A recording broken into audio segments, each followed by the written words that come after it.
Bonjour à tous, heureux de vous retrouver sur le plateau de Paris Turf TV pour votre quotidienne reçue 5 sur 5, l'émission du Quintet Plus et du Top 5. Pour m'accompagner aujourd'hui, Alexandre de Kopman. Bonjour Alexandre. Bonjour Philippe, bonjour à tous. Alexandre, direction Vincennes ce lundi, le prix de First.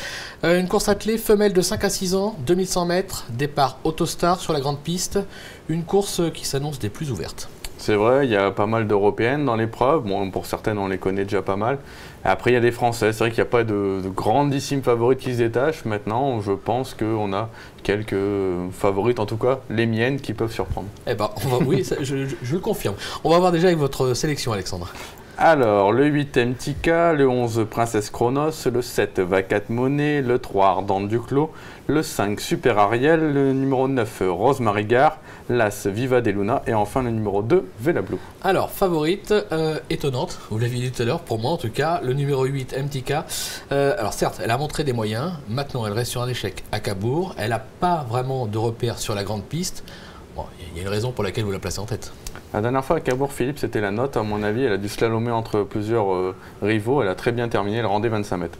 Moi, surtout, d'accord, je suis d'accord avec vous, réussite grande piste, c'est très faible jusqu'à présent, même nul. Maintenant, elle a été déférée des 4 pieds une fois. C'était à Cabourg le 10 juillet. Je peux vous dire que ce jour-là, elle était transformée. Elle a fait un dernier kilomètre enthousiasmant et elle surclassait l'opposition. Donc là, Émeric Thomas réédite le déferrage. Et à mon avis, le fait d'être DFD4 première fois à Vincennes, du coup, ça va vraiment l'avantager. Je pense que c'est une jument qui a vraiment de l'avenir. Ben voilà, vous m'avez convaincu. Il fallait me le dire, c'est tout. On va voir ce qu'en pense Émeric Thomas, notamment sur le départ à l'Autostar. Chance, non chance, plus compliqué, plus facile. On l'écoute, Arnaud Lecomte, l'agent au téléphone.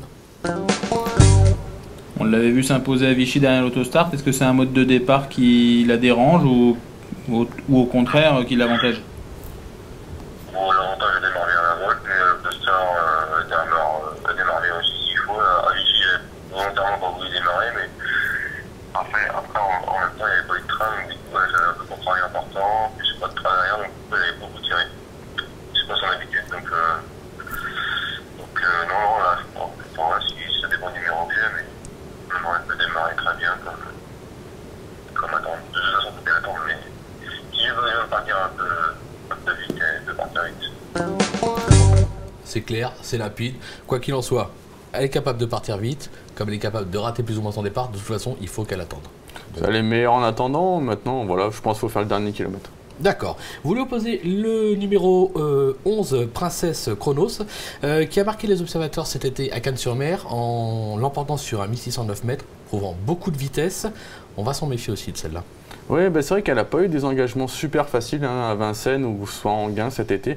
Elle a affronté des lots bien plus relevés. Le dernier coup, elle est 5e, mais devant elle, c'était Aikido, Red Rose America, des chevaux qui ont lutté avec Lionel. Donc c'est sûr pareil. que... Voilà, c'est vrai qu'elle n'a pas beaucoup de gains, c'est pas évident à placer. Maintenant, elle a déjà marché 11 et quelques sur le parcours. Je pense que si elle est ready, il va falloir compter avec elle pour les premières places. Et je sais que Vincent Martens l'estime en net retard de gain, donc à mon avis, on peut lui faire confiance. Ouais, c'est une base. Le numéro 7, Vacat Monnaie, qui reste sur pas moins de 6 victoires, 2 accessibles au cours de ses 10 dernières tentatives. Certes, c'était en province, mais elle a fait ses preuves sur la grande piste de Vincennes. J'ai envie de vous dire, c'est peut-être là la base de la course. Ouais, c'est vrai que Vacat Monnaie elle a réalisé un superbe été, comme vous l'avez dit en province. Elle revient à Vincennes. En dernier lieu, elle battait facilement Aisance. Et par contre, ma favorite MTK, elle a pulvérisé Aisance. Donc je préfère un peu MTK à Vacat Monnaie. Mais Vacat Monnaie, c'est une jument régulière. C'est une sœur utérine de Return Money, de Crystal Money, qui devrait bien faire au cours du week-end également. Donc à mon avis, c'est une jument qui a été ménagée, on le sait, par la famille Dubois. Elle va attendre, elle va bien finir. Je pense que, comme vous l'avez dit, c'est une base solide pour, en tout cas, l'une des 5 premières places. D'accord. En 4e position, le numéro 3, Ardente Duclos, qui a des titres à ce niveau, et notamment une deuxième place sur ce même parcours. C'était dans le prix de Laval en janvier dernier. Sur cette performance, on ne peut pas l'écarter. Oui, bien sûr, c'est vrai qu'elle a l'avantage d'être confirmée sur le parcours. Ce jour-là, elle était battue par Opi Quaria et elle marchait 12-7 sur le parcours qui nous intéresse. Alors c'est sûr que c'est moins bien que les 11-8 par exemple de Princesse Chronos, mais 12-7, si elle rédite, forcément, à mon avis, elle a sa chance. C'est une jument qui excelle des ferrets des 4 pieds. Mathieu Abrivet, Arnolphe et bon escient. Elle est bien placée en première ligne. Elle va attendre. Pour moi, elle n'a pas une marge énorme. Maintenant, je pense qu'elle a sa chance pour les places. D'accord. Une autre jument bien placée en première ligne, le numéro 5 Super Ariel, qui a montré quelques moyens en Suède, mais qui vient de crever l'écran dans le prix Baccarat le 16 août dernier. C'était sur l'hippodrome de Vittel. On va voir notre course référence. Il y a elle et les autres, même si on va l'attaquer un tout petit peu à la fin, mais bon, ça maîtrise devant quand même. Hein. Ouais, bah, elle était venue prendre la tête à un tour de l'arrivée, elle rendait la distance, et pourtant, c'est vrai qu'elle s'est imposée dans un canter. On voit en plus, il y a un cheval de Jorgen Wellstom là, qui va être 4e, il s'appelle Delvan, et Delvan s'est envolé depuis jeudi dernier sur les l'hippodrome de Reims. Donc pour moi, la ligne est excellente. Pour gagner à Vittel, il faut avoir un peu de tenue, surtout qu'en plus, elle débutait en France. Donc je pense que c'est une jument qui a un peu de marge. Jos Verbeek a été appelé en renfort. La vitesse, elle en a montré dans son pays. Pour moi, il n'y a rien qui s'oppose à ce qu'elle ne répète pas. On va s'en méfier, on l'aura compris. Un petit bonus avant de finir cette émission, puisque Arnaud Lecomte a été à la rencontre de Laurent-Claude Abrivard, qui va nous parler d'Adrienne du Citrus. Vous ne l'avez pas dans la sélection, on l'a mis dans le jeu, ça faisait partie de vos regrets. On l'écoute. Laurent Brivard, vous êtes l'entraîneur d'Adrienne du Citrus dans le quintet de lundi. La jument était malheureuse en dernier sur la petite piste. Ouais, elle avait bien gagné. Le dernier coup, s'est mal passé, malheureuse. Elle a bien fini après l'entrée. La jument restait bien.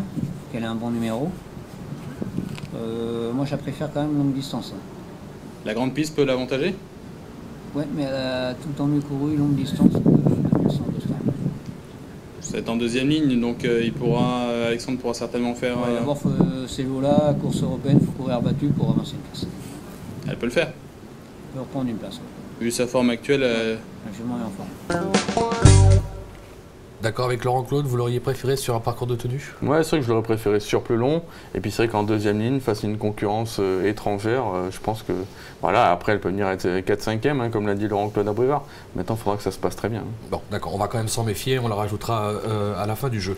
Alex, merci pour toutes ces informations. On va se quitter avec une petite pépite dans la Réunion, dans la troisième course, je crois. Ouais, ce sera le 312 Bellinissimo. Il a déjà trotté 13-9 sur la distance classique de Vincennes. Il a une course de rentrée dans les jambes. Il sera déféré des 4 pieds pour la première fois. Je pense que c'est un penalty. C'est un penalty, c'est annoncé. Merci Alexandre, merci à vous de nous avoir suivis. Bon jeu et à très vite sur le plateau de Paris Turf TV. Au revoir. Au revoir.